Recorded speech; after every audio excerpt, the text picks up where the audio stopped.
So I don't know if this is making sense or not, but like we need to start looking at this deeper than correct the dog for the thing. And this is where you get into a lot of trainers where they have issues with like other balance trainers, right? Like there's balance trainers that don't like other balance trainers because of how much they're constantly micromanaging and punishing dogs for things, right? Yeah. And it's because we're not getting to another thing that this lady said in her message, which is we're never letting the dog just be a dog and respecting who the dog is, right? Yeah. All my dogs 100%. Are different. Vinny is going to do things at 110% energy sometimes, and I have to respect that, and I have to think 3 steps ahead of him sometimes and ask myself if this is not an appropriate place for him to do that.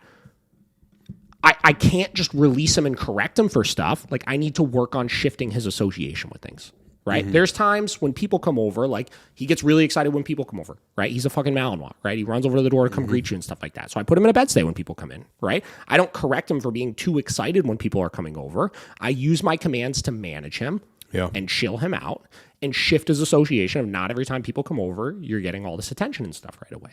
True. Right? Yeah.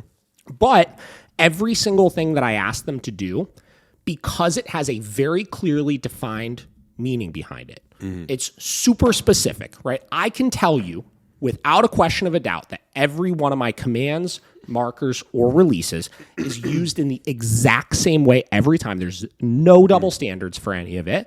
Because of that, when I punish my dogs for things, they understand what it's for, and I don't have to do it again. Where I bet you 99% of the people that do the similar thing like this, which is the release and then the correct energy levels, they're constantly needing to correct the dog for being too energetic. Yeah. You just are. You're micromanaging too much, right? And if you just slowed down and you just looked at why is my dog getting excited, let me shift their association a little bit here. Let me give them plenty of outlets where when I do actually tell them, okay, I let them just rip, right?